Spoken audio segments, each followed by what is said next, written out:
hit start streaming. Okay, hang on. Starting. And I think maybe we're back up online. Welcome back I to take no responsibility for what just happened. No. Yeah, we're back up online. Welcome back to part 2 of the Ram Show for this week. That was completely interesting. Like, my whole system just decided to say F you and just decide to totally freeze up on me. And then I got, like, this notification that said that, like, the graphics driver had been blocked from, like, or OBS had been blocked from using the graphics driver or something. I have no idea. You got pranked. Dude, you know what? Like, it's totally scary. So I used to watch this guy on YouTube by the name of McJuggernuggets, and he created this whole fake series called the Psycho series. And the premise of it was that, like, he was this aspiring YouTuber and trying to convince his dad, who was very, like, conservative and, like, blue collar, that, like, he could make money off of YouTube. And his dad wanted him to actually, like, go out and get, like, a quote-unquote real job. But anyway, like, fans, like, apparently had his house swatted one time. Yeah. So, that was a thing that happened there. This is why you don't give him your address. Oh, he didn't give him his address. Like, they figured out where his house was. Which isn't hard when you live in, you know, like, the middle of nowhere. Anyway. Okay, where did we leave off? What was the last thing you heard? I don't know. I think we were talking about this Echo thing. Well, yeah, we were. Okay. So we talked about, not leaving your device unattended, like, know who has access to your device, because that's how this attack is deployed. Now, the attack only works on the 2015 and 2016 versions of the Echo. The 2017 model makes an internal hardware change that prevents an SD card from operating as an SPI peripheral, which is a crucial element of the hack. Here's my question real quick. Like, what is the SD card slot for on the thing? I don't know. I mean, maybe you can, like, put music on it or something? Like, yeah, I don't know. And that's kind of what I was thinking, too. I was like, what are you storing on your Echo? I don't know. I don't have an Echo, and I haven't been playing. That's a really good question. I haven't played with them, so I have no idea why it would even be a needed thing. And I would imagine... think of that. What would you put in an SD card on an Echo for? Like, what? And, like, any, like, software upgrade that needs to be done on the device... I bet there's a really simple answer, and we just haven't figured it out. Yeah. Well, I don't have one, so, like, I have a Google Home, which... to my knowledge, does not have an SD card slot in it. But, yeah, like, I can't fathom what the slot would be for. It's not like Amazon is going to be sending, you know, people SD cards with, like, firmware updates on them. You just send those down through the cloud. So, I don't know. So, this says the hardware fix effectively blocks the attack. The nature of the firmware assault makes it very difficult to stop the attack at a software level. Any security patches or other software protection deployed by Amazon would simply be rewritten along with the original firmware. Now, I don't know if that means with the... So basically, you're rooting your Echo. Yeah, but okay, so I don't know if, like, that means... Because I would imagine if they sent down... Actually, probably not then. Because I would imagine there is... You would have to totally reflash the device, I would imagine, then. I didn't think that through completely. That makes sense. So if you're already infected, whatever Amazon sends down, I would imagine the hack, like, blocks it or something like that from being, like, installed and then, therefore, being rewritten. So... I could be wrong on that, but... I don't know. As a result... Depends if this is actually, like, a real... Like, a real piece of software meant to actually do things, or if it's just an experiment meant to prove a point. I think it's more of an experiment, the way the article made it sound. Yeah, it sounds to me like that's what it is. They just kind of took this Echo and they're like, "Hey, we can do this, so you should fix it." The thing is, though, this can be done, and that's the scary part. Well, yeah, but at least now they've shown that you can do it, so they're like, "Hey, fix it." Yeah. Again, the attack does require physical access, which is a major limitation. However, product developers should not take it for granted that their customers won't expose their devices to uncontrolled environments such as a hotel room. That just seems so stupid. Why would you do that? I don't know. What is the reason? I have no idea. Like, whatever, I don't know. Yeah. Maybe you're in a hotel for like a long time, like a month or something, and you want to take your Echo. Right? You know, okay, But I have to point something out here real quick. So, in the many episodes of the Ram Show that we've done so far, there are small little issues that happen every week. Like, it's inevitable. Something always goes wrong. This is the first time, however, though, that we have ever had to create... Right about that. This is the first time... We never had to create a new one. Yeah, I had to create a part 2. So yeah. And it wasn't my problem this time. No! Like, I have no idea what happened if, like, OBS just decided to, like, use a ton of, like, graphics power and, like, the toaster PC. Yeah, and the carb was just like, nope, nope, nope! And, like, I have no clue. So, let's talk about Microsoft. Oh, really? I love that part. Now, recently, Microsoft has not really been doing stupid stuff, per se, but, interesting things, and this may have been one of those, oops kind of things. We don't know. But... Oh, it's stupid just because it's fun to call them stupid. Honestly, like, in this segment, I try to find the stupidest thing that Microsoft did this week. Awesome. Keep doing that. You know what? So here's the thing. As I was looking for topics for the Ram Show this week, I was scrolling through all the news sites and everything, or the tech news sites, and I'm like, no. Like, I really struggled to actually put together a show this week. There wasn't anything really good in it. And that included the Microsoft news. I don't know. I think it seems kind of funny. Yeah. I've never heard of it, though. No. Actually. So Microsoft appears to be working on an iPad Touch cover. Here's the thing. Nobody was supposed to know it was happening. Supposedly. So why would Microsoft make a product that works on a competitor's device? Or that is designed for a competitor's device? Thank you! That's what I was thinking, too. That was exactly what I was thinking. That does not seem like something they would do. I mean, it may or may not be a smart move. I don't know. I mean, I guess maybe some people are just never going to want to buy a Microsoft device, but maybe they'd pay for this, which... Yeah, I wonder if, puts like... money in Microsoft's pockets, so I guess that's maybe something they could do, but... Yeah, okay, and that's what I was thinking, too. Now, here's the thing on this, though.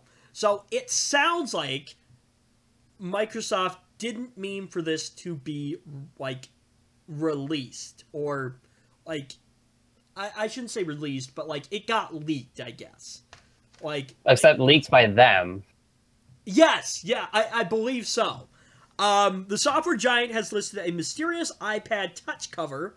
The model is $17.19, and a download page of all places. Why would you download for this thing? What is there to download? I don't understand. Download page for documentation related to lithium batteries. So, okay. Well, I don't know who found this, but, like, what the heck are you going to be looking for to find this? So maybe, like, the documentation is talking about, like, the lithium battery in the thing? Probably. I don't know. Sounds reasonable. It was spotted by WinFuture. The document was originally posted back in April and includes other examples for Microsoft's HoloLens, Band, and Surface devices. Now, here's the thing. It's not clear when Microsoft will be releasing this product or if they even will be, because it could have been a product that was scrapped at some point. I mean, yeah. I'm with you, though, Probably Zach. wouldn't take that much for someone to accidentally be like, oops, we put that online. My bad. Yeah, I'm with you though, Zach. Where like, why would Microsoft be working on a product for the competitor? Unless, like you said, That just doesn't seem like something they do. unless like Whether you or not said, it's a smart business move is not really anything Yeah. I can judge, but like, it just doesn't seem like something they do. And the only possible logical reason I can think for them doing it, which you pointed out, was maybe they're trying to get some of Apple's like market share kind of there. They're trying to, I guess, get some dollars out of the people who won't buy their devices by selling accessories for other people's devices. Yeah, exactly. I don't know. I mean, I guess if you can make a good product, then go for it. Yeah. I don't know. What we Options are good, yeah. What even we if they're from strange companies that you normally wouldn't expect options from. yeah. Well, as far as I know, Apple doesn't actually make like a keyboard for their iPad or anything like that, like an external one. So basically, their competitor is going to be making this product for Apple's device before Apple themselves make one. Yes. If it's a real That's product. even more strange, almost. I mean, yeah, assuming it even exists Assuming it even exists. and hasn't been canned. Right? Here's what we do know about the thing. It contains a battery, which means it likely connects to the iPad through a Bluetooth connection, just like how most of these do. I would imagine that's probably the most common way it's going to work, because like the Lightning connector is a proprietary thing for Apple. Oh, I wonder if they have to like get licensed or something like that to use the Lightning connector. Because that's proprietary. I would imagine so. Like, I would think Apple would have that pretty locked down. So Microsoft's touch cover naming could hint that the company's iPad cover is similar to the Surface touch cover, that is just 3 millimeters thick and uses pressure-sensitive technology for a full motion keyboard. Maybe they just took their other device and adapted it to the iPad. Yeah, that's possible. I don't know if you've ever typed on one of those Surface like keyboard things. It's kind of weird. It is weird. It has no. It doesn't move. It's really weird. I didn't like it. No, I didn't like it either. I liked the one where it moves a little bit. You know, it goes down a little bit, like a scissor switch on a laptop keyboard. Yeah. That's how I feel about like Apple's new butterfly switches on their keyboards. Like they don't have enough key travel, I think. Yeah. They don't move far enough. Well, okay, and like here's the other problem too. Like for me and you, like you more than me because you've been using a mechanical keyboard longer than I have. But like we're used to like the tactile feel of like. I actually don't mind my laptop keyboard. I think it's all right. Yeah, and I've gotten used to the keyboard on my MacBook Pro. I tell you though, when I first got it though, I went from a 15-inch laptop, which had the full keyboard, like the extended keyboard, down to the 13-inch MacBook Pro. My hands were a little off. I've learned to use this. Like I've learned to use my MacBook Pro, and I actually can type on it pretty well. I've typed papers on it, stuff like that. So, but I do love my mechanical keyboard. I have to say that. I like mine too. You know. Yeah. You know what I saw? So there's a product from Razer. As I peruse the aisles of the local big box retail stores, I like to check out the electronics department, see what's there, what's on sale, stuff like that. So Razer apparently has I think it's from Razer. It's a mecha it's a mecha mechanical keyboard or something like that. It's like a cross between like a mechanical keyboard and like membrane switches. Oh, what's it called? Half mechanical keyboard? Yeah, something like that. I've actually done just a tiny bit of research on those, and evidently they're very much closer to mechanical than non-mechanical in terms of how they feel. Yeah, I didn't think it felt that bad actually. My view on Razer products might be slightly skewed because of you, because you're not a fan of them. Like them. They're too expensive. They're like basically the Apple of tech companies. Well, Apple is a tech company. The Apple of I guess gaming products. I don't know. like they advertise themselves as a, we make products for gamers. So You know what though? I would be lying. I mean, in that market, they're kind of like Apple in that their products are often overpriced. And yeah, I would be lying though if I said I didn't want a Razer laptop, just because I see like I mean, they do look like nice laptops. It's just they look nice, and like all the big tech people have them, which only makes me want it because it's like, well, if they're using it, it must be good.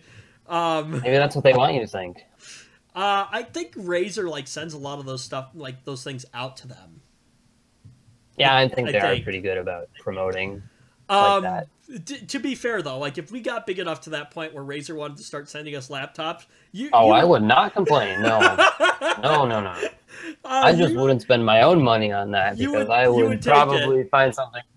You know what? That maybe offers a little bit better price performance. There is a story that I have to pull from the Z Block, Zach. We won't cover it very long at the end after we talk about the Vega card.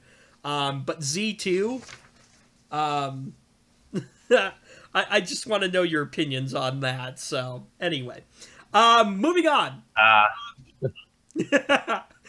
don't have much, but all right, I'll give you what I have if we get there. All the viewers are like, "What the heck is Z2?" You want to just do it now? Okay, well, yeah. You know what? Let's do it right now, real quick. Let's do it now. Hang on. Let me grab that story here real quick.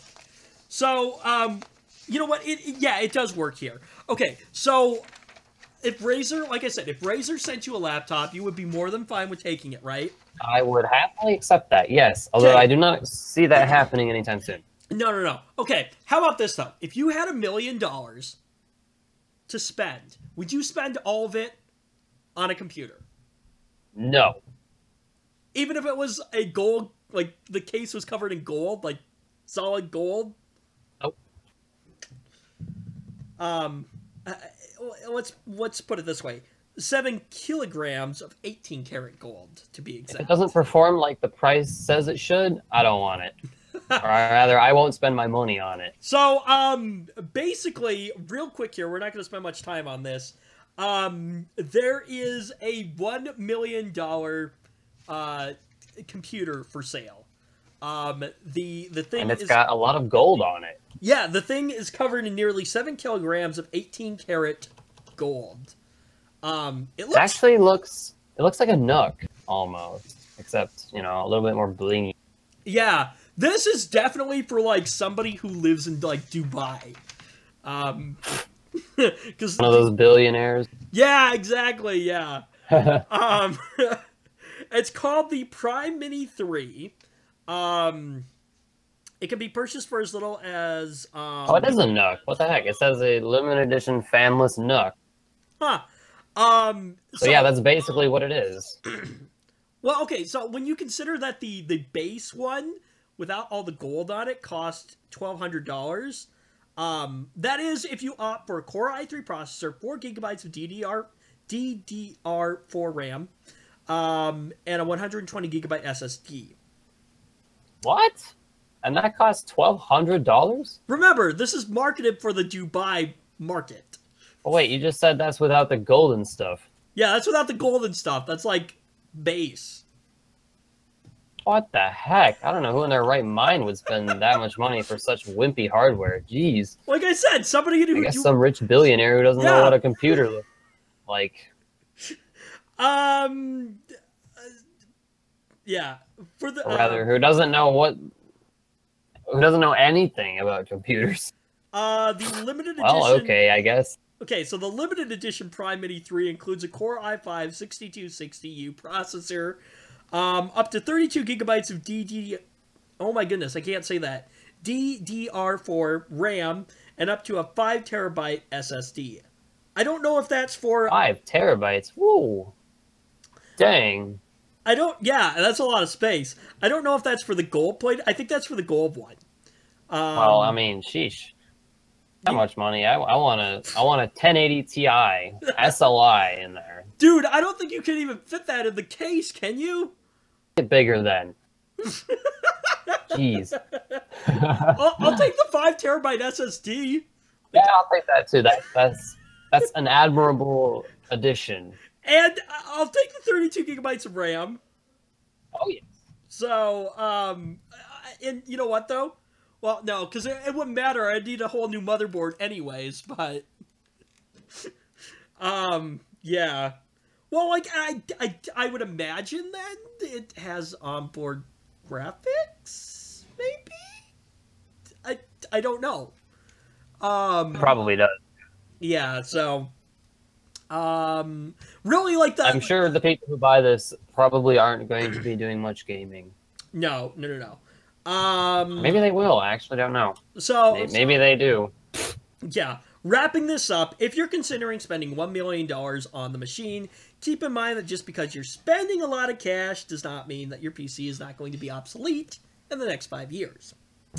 It'll be obsolete in the next 2, probably. Here's the only good thing about this. Is save everything out of it, right?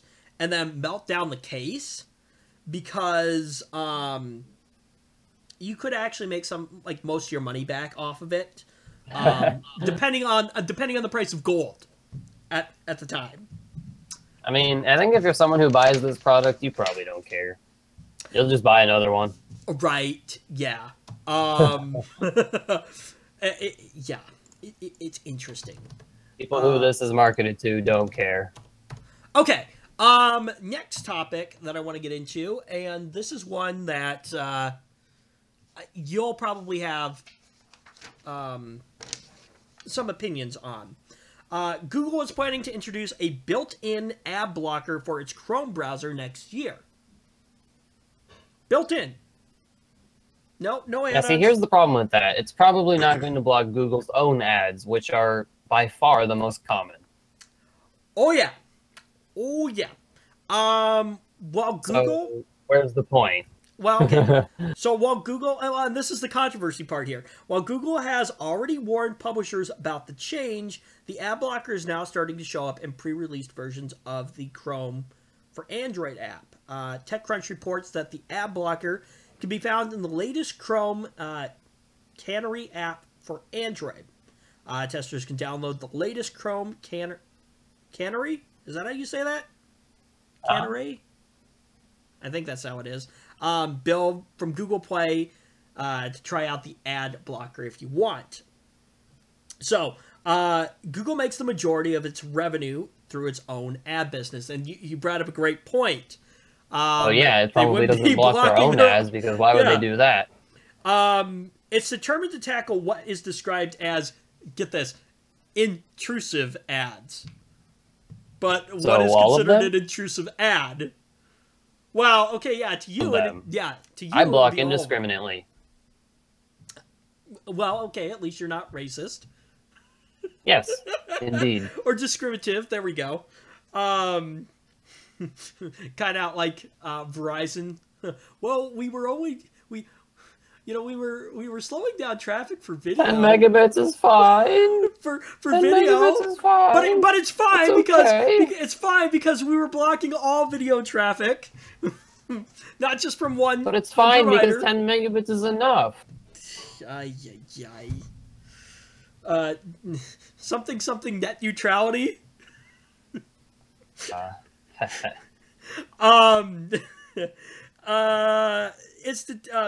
it's determined to tackle intrusive ads. Unacceptable ads are being determined by a group called the Coalition for Better Ads, which includes Google, Facebook, News Corp, and the Washington Post as members. So, Google's in there, Facebook's in there. They're obviously, well, I would imagine, I'd be highly surprised if they were blocking their own ads. That would seem a little counterproductive for them. Exactly. Yeah. That's kind of what I was thinking when I first looked at this. It was like, okay. The controversial addition of an ad blocker directly within Chrome will likely generate a lot of debate around Google's control of the web and ads, and this test version will help direct that feedback to Google. And this is the controversy part, is because this group includes Google, Facebook, and Google is huge, and they supply a lot of ads, I would imagine, through... I don't know if they're like the top one, but I would imagine they're up there in terms I'm of sure they're up there, yeah. serving ads. I don't know where exactly they sit, but I'm sure they are among the highest. So I can see the controversial part about this where, you know, okay, let's say we build... We don't build, but, you know, we put together an ad, right? And we deploy it, and it gets blocked by Google. So, like... So here's the thing. Google is already a huge... They have this huge ad network, right? This is probably going to be pretty bad news for competitors to them, because Chrome is already a super popular browser, and now they're shoving this new feature in that blocks everyone else's ads but Google's. And I mean, sheesh, I almost feel like I'm about to see an anti-monopoly case. You know what? Here's something here's something we can probably all agree on. If Google wants to block one thing, can it be Bing? Anything to do with Bing? I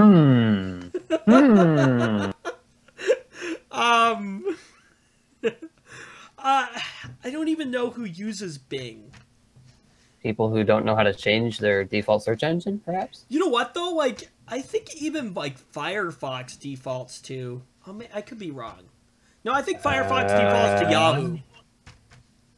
Really? I haven't installed it in a while. I don't know. That's a good question. I don't think it's Bing, though. I don't think it's Bing. I think it's Yahoo. But, yeah, like, whenever I install... Might be Yahoo. I always remember I have to change it, but I don't remember what the default is. Yep, exactly. It might be actually Yahoo. Because I searched uses Yahoo anymore. Sheesh. Yahoo, you know what, though? The funny thing is Yahoo has actually been around a lot longer than Google. Yeah, but Yahoo's going under these days. Yahoo's kind of like the MySpace. They're, like, about to go under. Yeah. Dude, I thought they were, like, about to go under, like, a lot of times. Actually, that's a good point. Like, when that big hack happened... I don't remember that. Felt like the last straw for them. There was a bunch of email accounts, like 1 billion or something, that got hacked from Yahoo. You know what? This is why I don't use Yahoo. Yeah, I mean, I guess. I don't know. I don't use Yahoo because it's kind of garbage, but...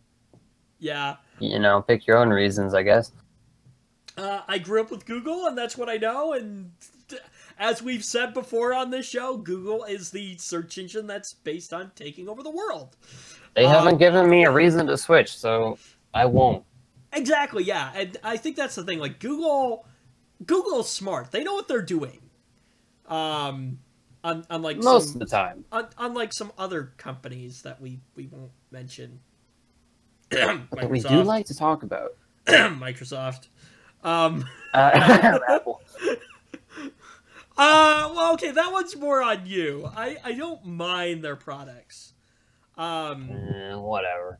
In fact, you know, okay, so I was looking at what it would cost to upgrade to a new MacBook Pro. Out of my price range. Are you mad? You know, like, okay, here's the thing. Probably. Here's the thing, is that, like, I still actually really like my Apple products for doing certain things on them. Like Final Cut Pro is a great piece of software for editing videos really, really quickly. You know, without having to think about a lot of stuff. If I want more advanced features and stuff like that, then Premiere is where I want to be. I have the hardware to complain about, and that's enough for me. That is true. Although, like, you know, it would be interesting if we could get, if we had somebody who had, like, one of the top Mac Pros that's supposed to be coming out to see kind of what the performance is like. I still don't think it would be good enough for you, but it'd be interesting. I mean, I'm sure the performance isn't terrible, but the price tag, yeah, it is. Yeah. For that price tag, I want more. The appeal of the Mac still to me is the fact that Final Cut Pro runs on it, and Final Cut Pro runs super quick, it exports super quick, and it's just kind of painless to use. Like, it's simple enough to be able to do, like, really simple things with it, or, like, advanced things, but they make it simple. Like, it's super intuitive, versus, like, Premiere, where you actually have to know what you're doing in order to be able to do something. Although Premiere is a lot more powerful. But anyway. Back to this whole ad blocker thing real quick, though. Not exactly clear when the ad blocker will make it into the beta or stable channels of Chrome. Excuse me. I thought I read something like maybe... Oh, yeah. Next year, maybe sometime. So we'll see what happens with that. But I think there will be a lot of controversy around what is being blocked and stuff like that. It'll be interesting to see how Google responds to that. Yeah. So, all right. Final topic for this week here. Let me do that. Let me just say that this card that they have featured here looks sweet. Like, the brushed aluminum on it. I'm guessing... You know what? It doesn't look terrible. I'll tell you that. I'm guessing it's brushed I aluminum. wouldn't buy a reference card anyway, but yeah, it does look fairly nice. You know what? Aesthetically speaking. You know what I've noticed that they've done with this though is there's no VGA, there's no DVI. Ah, you're right. There's no DVI either. No VGA, no DVI. What is that? Just it looks like DisplayPort only. DisplayPort's and HDMI. Although I mean the third-party board partners are gonna obviously have different connectors on theirs probably. So that is true. I heard Linus and Luke talking about how like VGA and like DVI are starting to go away on graphics cards now. Yeah. So yeah. Although I still need a DVI for my 144 hertz panel. Well, and see that's the so problem. That would be kind of a deal breaker for me, or I'd need to get an adapter. You know. Like, I didn't get this so I could run it at 60 hertz or 120 hertz. And this is the problem that I'm having with my setup too. I have one monitor that is running DVI. I have one monitor that is running VGA. So in other words, we need some updated monitors. You know what though? My monitors are, well, actually I don't know how old these are. I've had them probably, max of 2 years or something like that.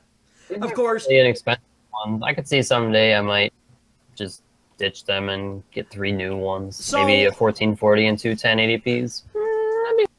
Well, maybe, but that won't be for a while, I don't think. I was looking at Walmart and I looked at Best Buy. The curved monitor thing, really, I like. I like the design of it and everything. And that's starting to be, like, the new thing. So Walmart has, like, the 22-inch curved monitor from, like, LG or something like that. I don't think I'd buy a monitor at Walmart, though. No, well, okay. Gotta say. I bought one of these at Walmart and it actually worked out well. The other one I purchased off of eBay. A decent deal? It was like 90-some bucks or something like that. It was under 100. So, I like my monitors. Of course, I like mine too. I just wish I had enough desk space for them. Yeah. Well, of course, I'm OCD, and so when I set out to actually build a true dual monitor setup, I was like, we're doing the same monitors. Yeah, I kind of wish I could have done that. Yeah. But let's be honest, getting 3 144 hertz panels kind of a waste of money. So anyway, back to my little story here. So I'm looking at it. It looks sweet, right? It's like $250, $300, and here's the deal breaker for me. I wouldn't maybe mind spending that much money on it if it was 4K. It's only 1080p. Really? Yes. That's all it is, 1080p. Well, that's unfortunate. Exactly. And as soon as I saw that, I was like, nope, totally over it. And everything. I think what it would take for me to upgrade would be a decently priced... I like the idea of the curved monitors. So a decently priced curved monitor that is 4K. Because that's the next big thing. And I would love a 1440p 144. Yeah. I think that would be quite fabulous. Although perhaps maybe when I get a better GPU. Yeah, the cool thing would be like to have 3 like ultra wide curved monitors. I think we would both need larger desks for that, though. Well, like I said, yeah, but remember, okay, the desk I want to build is going to be 6 feet long by 3 feet deep. Probably gonna do the job, yeah. And the reason is like, okay, obviously you need the length of the screens. The reason I want it so deep is I actually want to be able to have like space in front of me to like, and on the sides too, to like be able to put things like my laptop next to me, papers that I'm working on, things like that. I just want like, I want to have a deep desk. Like this is what I want. But anyway, it also means that my my monitor stand here that I have, which actually gives me a lot more space on my desk. That's the reason I bought it. Can go away, and I can actually just keep the bases on the monitors. I would like to do the same. Well, okay. Although the one problem with that is one of mine is just a little bit taller. Yeah, see, this is exactly why I want the exact same monitor. Like, and here's the other thing. They're the exact same monitor. I can set all the settings correct. The colors are going to look consistent across all of them. Actually, mine are consistent. Despite 2 IPS panels and 1 TN panel, they look fine. So, anyway. All right, Zach, this is your department, Mr. Chief of Hardware, so take it away. Fancy title. What? Take it away. Oh, boy. Well, Vega is a thing now. It was announced formally, or Vega RX, I should say, was announced formally this past week. And I have to complain that it's not fast enough for gaming. And we talked about this at the beginning of the show, where, yeah, you're right. Like, it's not being designed for gamers. However, I think the it's not fast enough argument should be taken with a grain of salt, because it's not out, and there are several unknowns about it. Or rather, about the new drivers that will probably come with it. You make a good point on the it's not out yet, and this is Linus has been saying it. I'm sure Jay's 2 cents has been saying it. We have to wait till the thing actually comes out, and like, let's see what the real world performance is of it. Like, I'm rooting for them, but I don't know how I feel about what's out so far. Yeah. Now let's talk about pricing. Well, hang on. My suggestion would be, Zach, if you have the article, start at the top and work your way down. Yes, I do. That would be my... What do you mean? Well, okay, let's start with this here. So, AMD is finally unveiling the Radeon RX Vega family GPUs. Well, hang on. What do you... Well, they are, yes. Yep, which we covered. We just got through that, you know? They're designed to compete, obviously, with the NVIDIA, or designed to compete with NVIDIA at the high end of gaming PCs. Yes.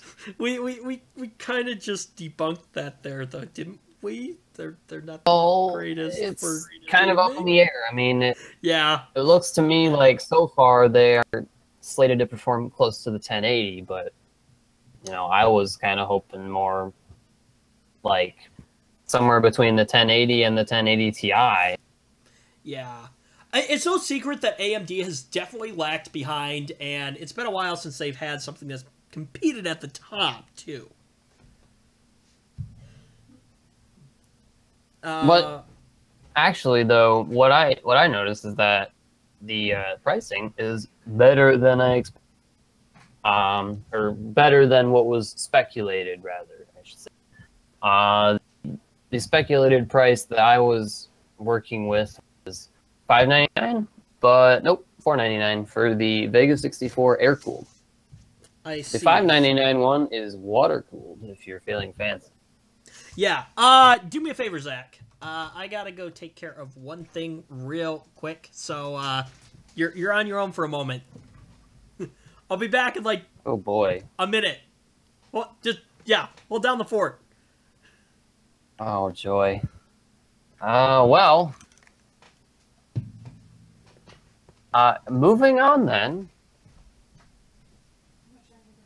AMD are also launching Radeon Packs, which is something that really kind of confuses me.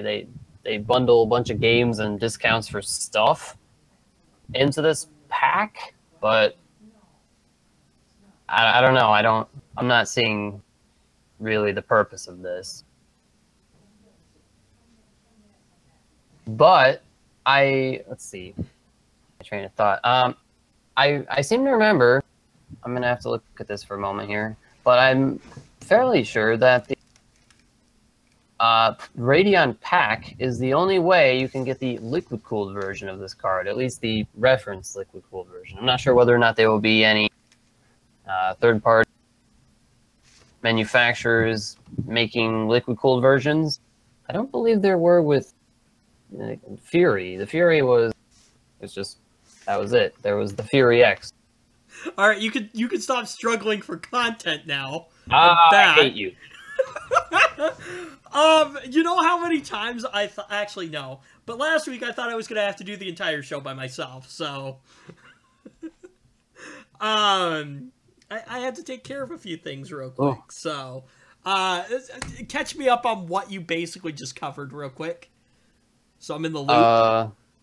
AMD have this thing called a Radeon Pack, and I don't really know why. So okay, so it sounds like this whole Radeon Pack thing. They're like bundles, which I would imagine are incentives for. Well, yeah, they're like bundles, but like part of the bundle is a discount on something else that you can buy.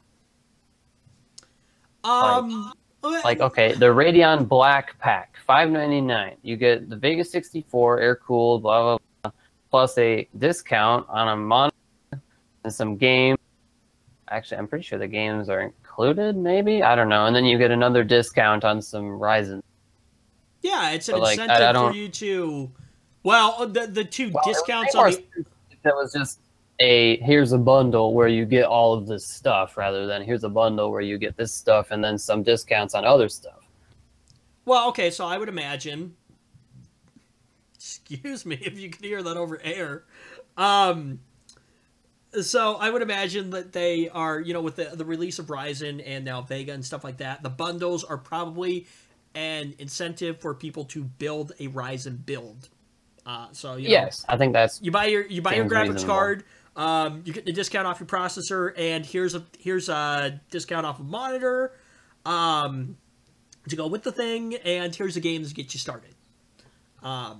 And so it's an incentive for people to come in and spend the money, and it's an incentive for people to go all AMD instead of just graphics card. Yeah, exactly. Which if we're looking at it, now when I originally pictured Redmond, I pictured an Intel build with NVIDIA. Now I'm starting to maybe picture Ryzen with Vega? Actually, if you had to ask me, I'm picturing Ryzen with whatever's the best GPU on the market in your budget. Because I don't know, it's still not really. Yeah, it's still a one-stop shop as far as GPUs go. Remember though, when we're talking about Redmond here, we're thinking of a system that is going to be primarily built for content creation. So. With gaming on the side. Gaming is second, content creation is first. So, anyway. So, you talked about the packs that are there. That was it. Yeah. That's all I did. So, the Radeon Red Pack... probably poorly. Yeah. Let's see. The Radeon Red Pack featuring the Radeon RX Vega 56, air-cooled card, $499. The Black Pack features the Radeon RX Vega 64, an air-cooled card priced at $599. And the Aqua Pack featuring the Radeon RX Vega 64 Liquid Cooled Edition priced at $699. While we're talking about this real quick, air cooled or water cooled? Which one is better? Or does it matter? Well, I mean, okay. It's most of the time, for most cards, it doesn't really matter unless you're into like some really ridiculous overclocking or you're trying to build a very, very quiet system. But in this case, I don't know, because Vega is looking like it may have some serious power consumption, and with serious power consumption comes serious heat. Yeah, doesn't water generally do a better job at It generally cooling? does do a better job of keeping things cool, yeah, but And quieter, might with I add. air Too. isn't necessarily a wrong choice because, you know, it's still very much possible to keep your card plenty cool on air. Or, you know what we Without could... all of the associated troubles of water cooling, so... Well, you know what we could unless do? you need it, it's generally better to go for air, unless you have, a good reason to go for water. Oh, okay, I'm going to propose an idea to you, and I'm pretty sure I know how you're going to react. What could it be? Hit me. Oil-cooled PC builds? Oh. What a night. I do want, like, if we could get somebody to sponsor it, would you build an oil-cooled machine? Never done it before. I mean, well, of course I've never done it before, but like, I guess I'd give it a try. I don't know. I got no reason not to. Something we have to agree on. Really? What is that? Joe is not allowed to touch it. Huh? Say that again?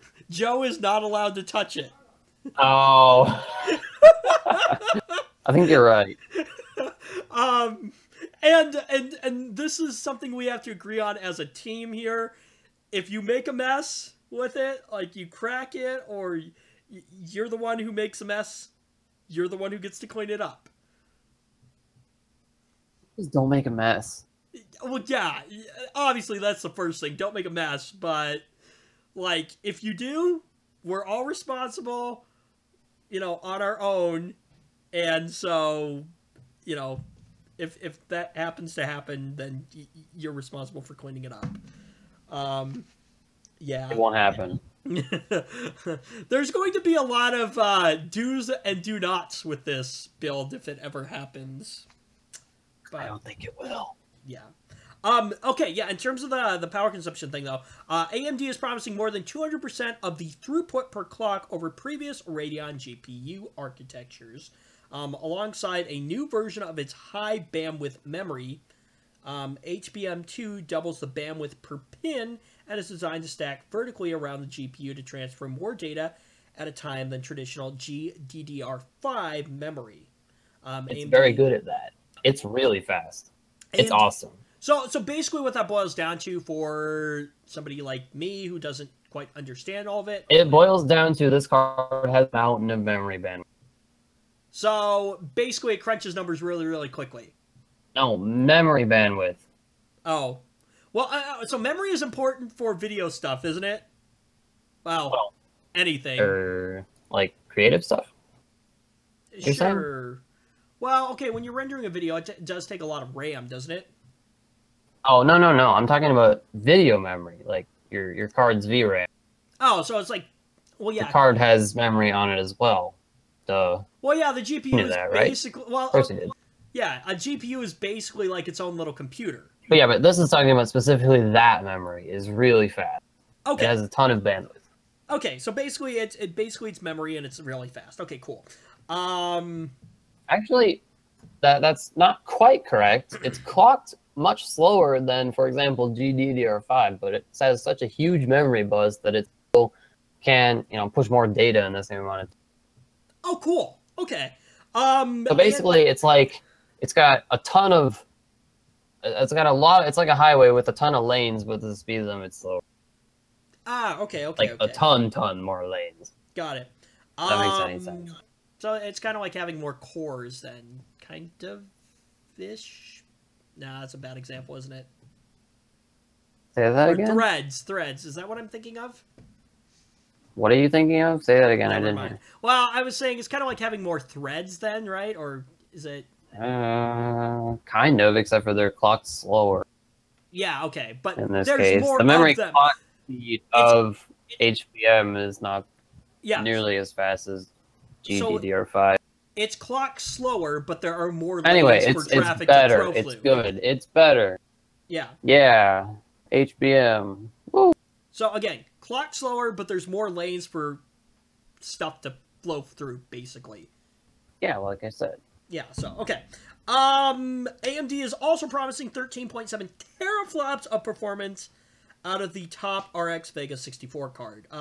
Explain to me what Which is why teraflops miners are are. going to love this card. It's basically, well, what it stands for is trillion floating point operations per. It means how fast is it at crunching numbers. Oh, Basically. okay. So, higher number the better. It's fast. It's really fast, yes. That is very fast. Let's see. AMD has released some vague performance slides for the Vega 64, focusing on the minimum frame rates in titles like Battlefield 1, Gear of War, and Forza. Andatech has analyzed these promises further, but as the cards don't actually launch today, we're gonna have to wait a couple weeks to see the true benchmarks. It looks like, on paper at least, like the Vega 64 will be competing with the NVIDIA GTX 1080, which that's the top picking from. Is it the top 1080 picking? Ti exists. Oh, okay. And the 1080 Ti is really fast. It's an encouraging sign after the Vega Frontier Edition appeared in June, and NVIDIA's GTX 1080 still easily beat it. AMD said at the time that this card was primarily designed for 3D content creation rather than gaming, but it still made gamers nervous after the long wait for the Vega 64.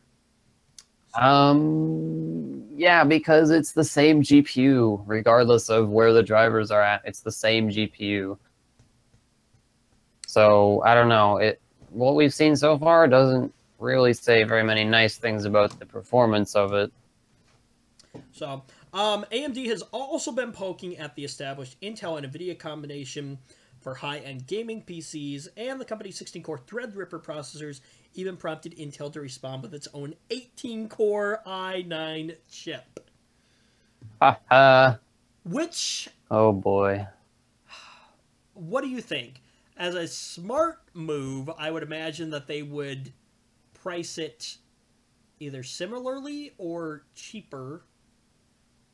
Or... Well, I mean, here's the thing. We just don't know where it is yet. Like, if it turns out that they actually do have some better drivers in the works that are going to push this performance over the 1080 in most games, then it might be a smart buy. I was talking about the Core i9 processor that Intel is working on. Oh, what about it? Well, okay, so AMD has their 16-core Threadripper processor. Now Intel is working on the Core i9, which or an 18-core Core i9. Oh, yeah, we know processor. about that. What I was saying is I think a smart business move, whether Intel does it or not, is pricing it competitively. Oh, I thought you were talking about the Vega card. I'm like, what? No, I was talking about the processor. Okay, well, yeah, you're right about that. You're definitely right about that. And remember, we're still, a good 6-7 months away from me, actually probably even longer than that, from building Redmond. So it'll be interesting to see what happens then, too. Like, well, I don't think I'm putting an 18-core processor in my system. Because then you start getting the crazy price stuff, don't you? Like, in the 500s. Yeah. So, it's interesting. I was looking at Xenon processors the other day. Totally not worth it. Actually, but when I built my PC, it was actually a reasonable option to go for a workstation Xeon because they were like I forget which model it was, but it was a Xeon E3, and it's basically the CPU I have now, which is a 4790K. It's locked and it's a little bit slower on the clock speed, but it costs only about as much as an i5. It was like $230 or something. I was looking at the core counts though, because more cores is better. Well, keep in mind that was a year and a half ago. Yeah, I was thinking the core counts for like video and stuff like that, because obviously more cores the better. But now we have more cores and stuff like that. So now, if you're building mid to high end PC, I'm gonna say 4 cores, 8 threads is looking a little out. Yeah, exactly. I could get like 8 cores with like Ryzen cheaper than I could for, Well, The from the Intel market, 1600X, I think, is very much a great mid-range option. yeah. It's 6 cores and 12 threads, unlocked, and 3.8 Well, gigahertz. I forget the and base so clock speed. remember, I gave you a $1,000 price limit to build Redmond. We can Yeah, and then we eliminate- made up a parts list, but it was like yeah. probably We can eliminate I don't some of know, that stuff though. several Like, months ago. We can at least subtract. We don't have to include the pricing of an OS in there. I already have an SSD, so we can subtract $100 some there. So yeah, those two things. Yeah. We'll probably Actually, putting- you already have a mechanical hard drive too. Yep. Have mechanical Don't you? hard drives. You have a bunch of terabyte hard drives. 1 terabyte. Yeah, so the 1 terabyte storage drive that I have in here, hang on, we'll talk about that in a moment. Let's wrap this up real quick. Sure thing. Let's see. You're probably right. If AMD has managed to compete well with NVIDIA's established GTX 1080 or even the 1080 Ti, then it won't have to wait long for NVIDIA to respond. NVIDIA is expected to launch its Voltra line of GPUs in early 2018 with its own version of AMD's high bandwidth memory. Interesting. Anything you'd like to add? Actually, I think I should say that there is one thing that may actually be the trump card for AMD here as far as the questions about the performance are, and that's the Drawstream Binning Rasterizer, I believe it's called. It's a technology that was supposed to debut on Vega, but is currently not present in driver. So if they were to, say, turn that on and suddenly we see some substantial performance gains, it might be a much more viable card than it looks to be right now. Interesting. So that's definitely something to look out for. And there have been several other sources that have touched on that. Yeah. So, okay. Anything else you'd like to add real quick before we move on? Nope. Okay. So, I'm good. Back to Redmond here. And if you haven't figured this out by now, the name is bluntly based off of Microsoft's campus in Redmond, Washington. Anyway, I thought the name sounded cool, so and I love red, and so we're going with a red theme on this, so it's fitting. Anyway,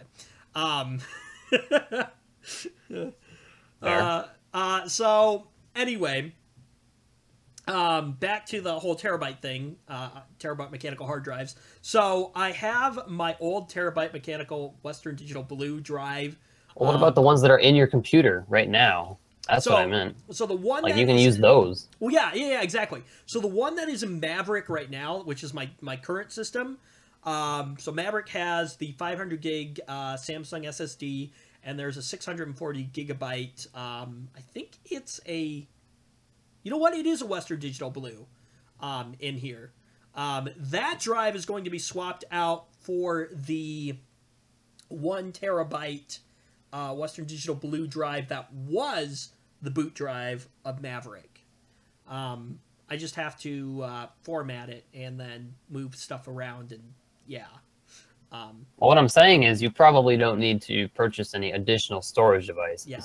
Anyway, my point on all of that is that within the next couple months, so probably sometime next month when we're all back together and I actually have a camera operator, and maybe if I can find a microwave, because I really like to have one for this video.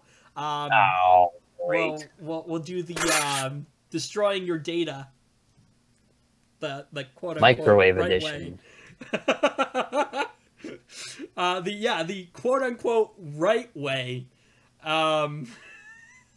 Right way is said to be with a sledgehammer or some other bludgeoning implement. No. Right way as in But physical we're going destruction. to do it a different way than that. Right way is in physical destruction to the platter, which we Okay, are fine, fair enough. doing. Which we are doing with the microwave. So, Sure. yeah. You're not wrong. I destroyed a hard drive for this, so we're doing it, gosh darn it. Why not? The drive was dead anyways, so yeah. Yeah. It wasn't gonna work again. All right. With that being said, thank you so much for joining into the Ram Show this week. It was a ton of fun as usual. Probably longer than it needed to be as usual. Again, too. Anyway, That's a given. yeah. With that being said, thank you so much for joining. If you like the Ram Show, make sure to give it a thumbs up. If you didn't, you can give it a thumbs down. As usual, we'll cry about it later. If you really like the content that we produce, don't forget to subscribe to our channel for more content, new content every single week. And that should be picking up here more in the upcoming month as we're all back together and we'll be able to do more stuff. Anyway, with that being said, thank you so much for joining in, and we will see you next week.